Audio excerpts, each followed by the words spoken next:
Hi, folks. Obviously, Larry is not with us today, so I want to say thank you. We had to put out an emergency call around noon today to get some help for Larry. This weather that they're having in Arkansas is creating some major issues for Sorry, I've got to turn the volume off so I can see the chat.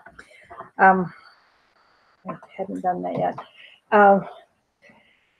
This weather that they're having in Arkansas is causing a lot of problems for the elderly with either lung or heart trouble. In Saturday night, there were just the hospital, the emergency room was just really crowded with people coming in for issues.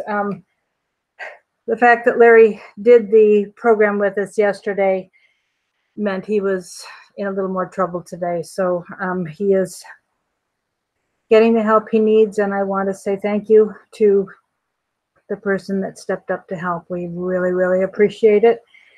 We're still hoping for a big change in him going forward. His numbers weren't as good today because of being on the phone with us yesterday, and obviously he's not doing Jason Goodman today because I'm here with you like I said I would be if he didn't do Jason. Now, we got some pretty devastating news yesterday. I don't know how many of you got to hear Doug Hagman yesterday afternoon. He put out a statement that was kind of repetitive for what he did April 12th when Joe Hagman was no longer going to be broadcasting with him. I'm not going to read to you my transcription of what he said. I'm going to let you look for that. But Doug Hagman put out a statement about Joe yesterday. Joe died on last Saturday. He was 36. His wife is pregnant and expecting a baby in a few weeks. And it's absolutely devastating to the family. They're grief struck. And Doug is taking the week off to do an investigation into Joe's death. And so there will be some other people doing the shows for him tonight through Friday. He had a very good program on last night where he interviewed Russ Dizdar discussing dealing with demonic forces. There was no doubt that Joe was battling spiritual issues as well as physical ones. So I'm not going to say much more about that. Our condolences go out to the Hagman family. We hurt with them. I've seen a lot of people coming out saying something and sharing what Doug had said. I'm not going to say any more about that, but I do want you to know that I heard about it just a few minutes after Doug had put up the video yesterday announcing Joe's death, and I transcribed it quickly and called Larry and read him what Doug had said, and Larry was pretty devastated for the Hagmans. He's been on the Hagman show. He used to be a regular every week some years ago, and he has been on with Doug, a little bit recently. Doug Hagman has Larry's book, 28 Years to Nowhere. And it's just, Larry remembers interacting with Joe. I don't know, I didn't ask if they had met personally. They certainly have interacted several times with Larry being on the program with them. So I've met them. I've met Doug and Joe personally and sold them anyhow, I gave Larry's book to Doug, and it's devastating news for the alternative media community, and for our fellow believer to be struggling as he was, and for this to be the outcome, it's really, really sad. So I just would encourage you to keep the Hagmans in prayer. Pray for Doug as he's doing this investigation this week, that God would grant him success.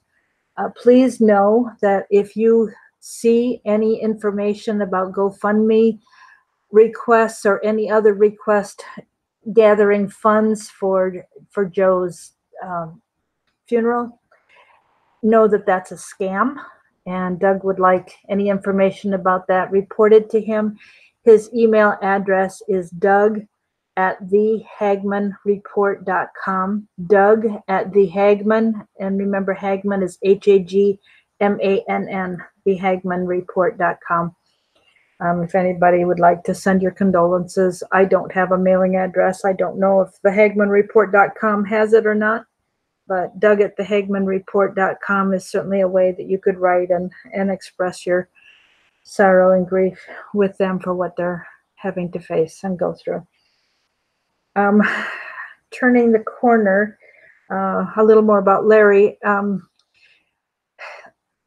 Larry's vital signs had been showing significant improvement in the last couple weeks, and last week when he did Jason Goodman's show, and then yesterday after doing the program with us, his vital signs took a bit of a nosedive. So you could hear with the difficulty he had speaking and the difficulty we had hearing and understanding him that he's going through a rough patch again. He's been really sick. Don't know if the cause is the virus that's been running around the hospital and around Conway, or if this is his body pushing out toxins as his body is healing. We don't really know. We do need to make sure that he has what he needs this week to get through to the next major, I guess I'll call it a treatment. I don't really know exactly what's happening, but something special he's going to go through. We need to get him through this week. So anything you can do to help financially, we do have one treatment a day paid for already and paid for at a discount. So that bought us some extra days, which is fabulous. Unfortunately, the second treatment or anything else that he needs, we do not have covered. So anything that you can do to help with that, his PayPal account is nicholslive@aol.com. Do not use his first name. It's Nichols Live, L-I-V as in Victor E, L-I-V-E, nicholslive@aol.com. The website has a link, nicholslive.com. It also has his mailing address if you want to mail cash. Remember, he cannot cash checks, so he cannot cash money orders. So the only way to send money to him directly would be just cash. There is a phone number on the website, 240-499-6729. We have alternative ways to get money to Larry if you cannot send cash or use PayPal. Send a text message to that number, 240-499-6729, and I will help you figure out a way to get money to help Larry. And so that's the business part. I listened to something on YouTube yesterday that it's about the 4th of July. I'm going to try playing it. So if you can hear it, please comment in the live chat. I'm going to try playing it on my computer and see if you can follow along. If you're hearing it double, let me know, and I will unplug this external microphone and just let it go through my computer's microphone. So I'm going to push play now. It's something on the Declaration of Independence. There's a little bit of history and a reading of the Declaration. So here we go. Before the reading of the Declaration, there is a short 2-minute compilation of circumstances that led to the writing of the Declaration. The information contained in this brief history of the Declaration of Independence was gleaned from the U.S. Government Archives, a document called Charters of Freedom.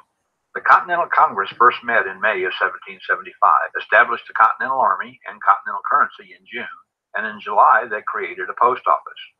In August of 1775, King George III claimed that the King's American subjects were engaged in open and avowed rebellion. In January of 1776, A pamphlet written by Thomas Paine called Common Sense was published and sold thousands. No small feat considering the population was only about 2.5 million. In March of 1776, the Continental Congress passed the Privateering Resolution, which allowed colonists, quote, to fit out armed vessels to cruise on the enemies of these United States, end quote. And American ports were open to commerce with other nations. On May the 10th, 1776, a resolution for the foundation of local governments was passed. A week later, on the 17th, the Virginia Convention passed a resolution that, quote, the delegates appointed to represent this colony in General Congress be instructed to propose to that respectable body to declare the United Colonies free and independent states. The Virginia Resolution was presented to the Continental Congress on the 7th of June, 1776, where the measure was tabled for 3 weeks with instructions that a committee of 5 should prepare a declaration to be addressed at the end of the 3 weeks. Thomas Jefferson, one of the 5, was chosen to write the first draft, and he submitted the draft to John Adams and Benjamin Franklin, 2 other members of the 5, for their changes before the entire committee took it up.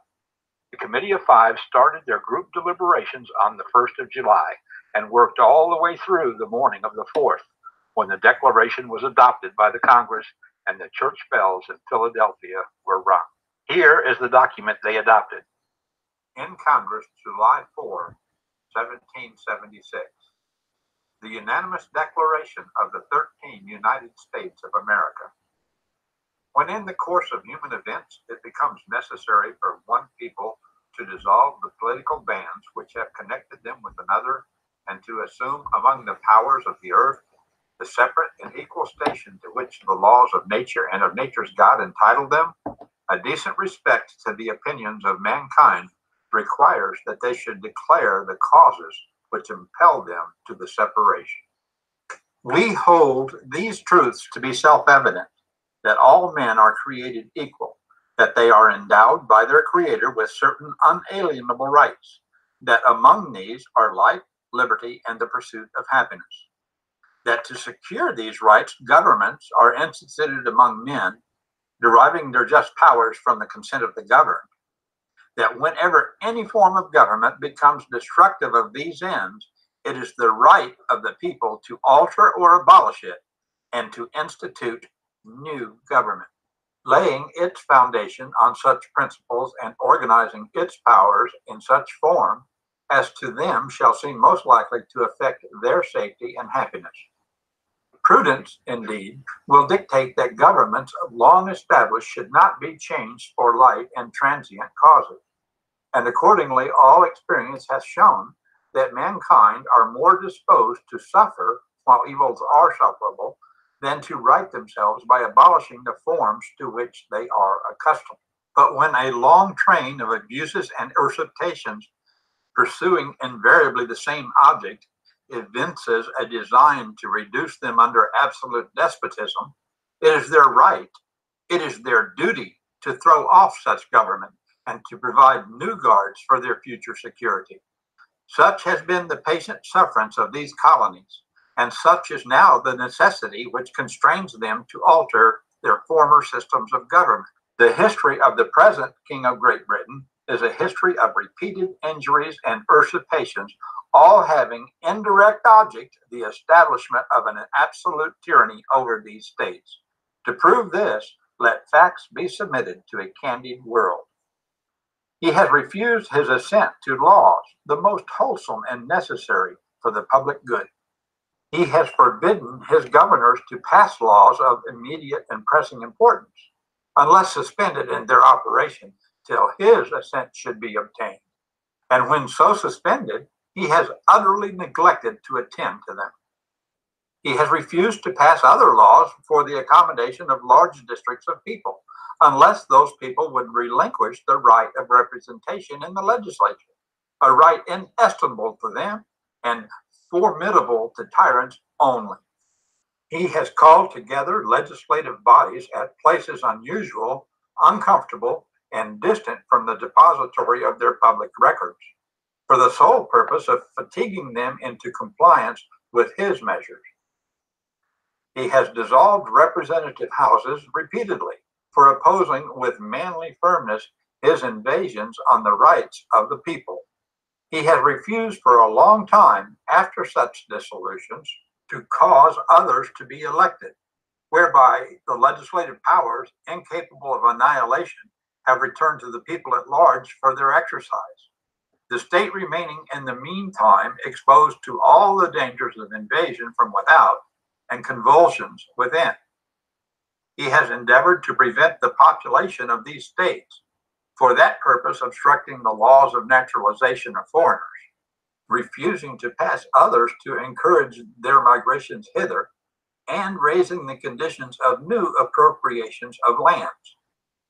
He has obstructed the administration of justice by refusing his assent to laws for establishing judiciary powers. He has made judges dependent on his will alone for the tenure of their offices and the amount of payment of their salaries. He has erected a multitude of new offices and sent hither swarms of officers to harass our people and to eat out their substance. He has kept among us in times of peace standing armies without the consent of our legislatures. He has affected to render the military independent of and superior to the civil power. He has combined with others to subject us to jurisdiction foreign to our Constitution and unacknowledged by our laws, giving his assent to their acts of pretended legislation, for quartering large bodies of armed troops among us, for protecting them by a mock trial from punishment for any murders which they should commit on the inhabitants of these states, for cutting off our trade with all parts of the world, for imposing taxes on us without our consent, for depriving us in many cases of the benefits of trial by jury, for transporting us beyond seas to be tried for pretended offenses, for abolishing the free system of English laws in a neighboring province, establishing therein an arbitrary government, and enlarging its boundaries so as to render it at once an example and fit instrument for introducing the same absolute rule into these colonies, for taking away our charters, abolishing our most valuable laws, and altering fundamentally the forms of our government, for suspending our own legislatures and declaring themselves invested with power to legislate for us in all cases whatsoever. He has abdicated government here by declaring us out of his protection and waging war against us. He has plundered our seas, ravaged our coasts, burnt our towns, and destroyed the lives of our people. He is at this time transporting large armies of foreign mercenaries to complete the works of death, dissolution, and tyranny already begun with circumstances of cruelty and perfidy scarcely paralleled in the most barbarous ages and totally unworthy of the head of a civilized nation. He has constrained our fellow citizens taken captive on the high seas to bear arms against their country, to become the executioners of their friends and brethren, or to fall themselves by their hands. He has excited domestic insurrections amongst us and has endeavored to bring on the inhabitants of our frontiers, the merciless Indian savages whose known rule of warfare is an undistinguished destruction of all ages, sexes, and conditions. In every stage of these oppressions, we have petitioned for redress in the most humble terms. Our repeated petitions have been answered only by repeated injury. A prince whose character is thus marked by every act which may define a tyrant is unfit to be the ruler of a free people. Nor have we been wanting in attentions to our British brethren.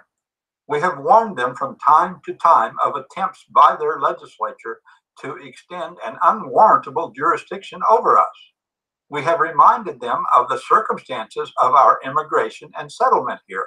We have appealed to their native justice and magnanimity, and we have conjured them by the ties of our common kindred to disavow these usurpations, which would inevitably interrupt our connections and correspondence.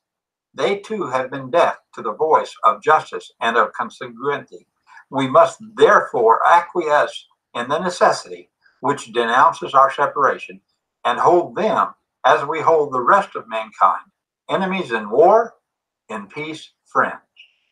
We, therefore, the representatives of the United States of America in General Congress, assembled, appealing to the Supreme Judge of the world for the rectitude of our intentions, do, in the name and by the authority of the good people of these colonies, solemnly publish and declare that these united colonies are, and of right ought to be, free and independent states, that they are absolved from all allegiance to the British Crown, and that all political connection between them and the state of Great Britain is and ought to be totally dissolved, and that as free and independent states, they have full power to levy war, conclude peace, contract alliances, establish commerce, and to do all other acts and things which independent states may of right do.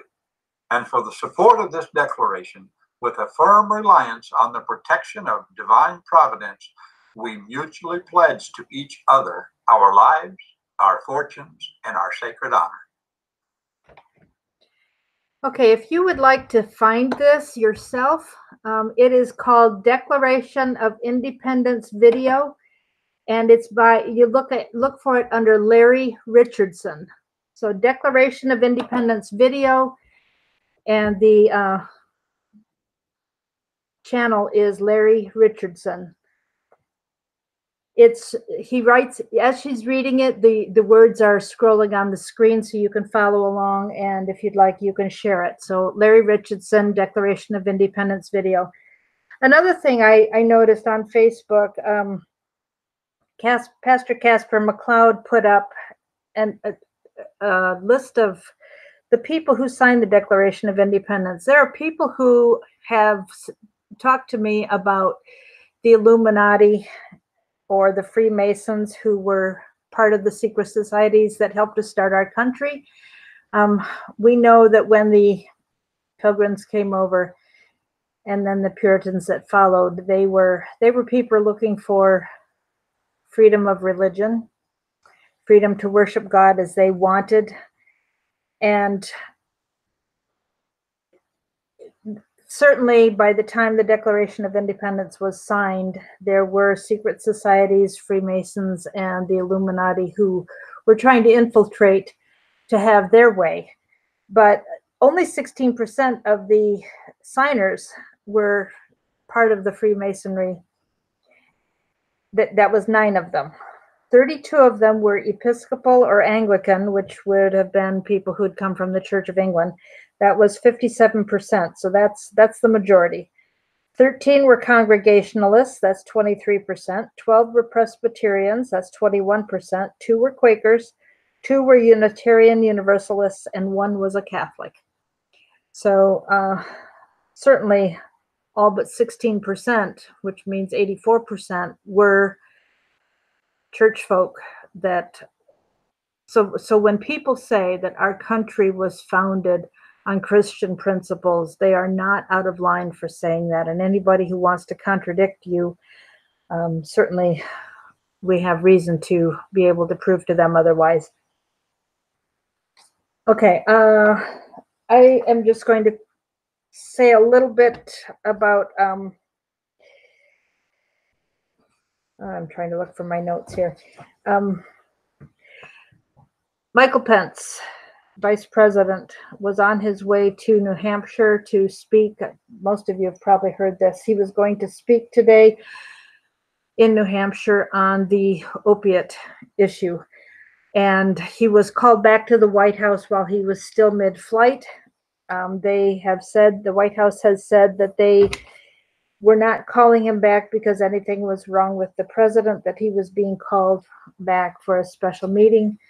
We haven't heard. I know there have been a lot of people have been really concerned, and people making speculations about what's going on. Folks, let's not speculate because we don't know what's happening. I have made Larry aware as soon as I heard it. So he didn't have access, I don't think, to hearing the news. So I made sure that he knew, what little we did know. So we have to wait and see what comes out. I'm sure, he will pass something along if there's something we need to know. He's always promised to tell us if there's a warning to be given. This is an indication that we live in dangerous times and we have to be ready and prepared for something to happen. I've certainly heard the threats that at the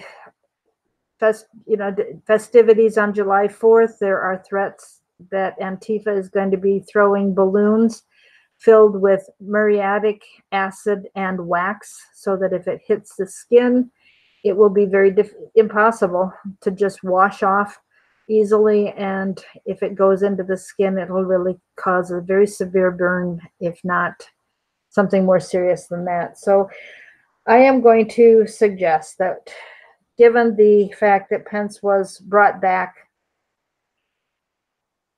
from his scheduled speech, that we be in prayer for what decisions have to be made. My understanding is that Putin is meeting with his military folks, and we don't really know what all's going on.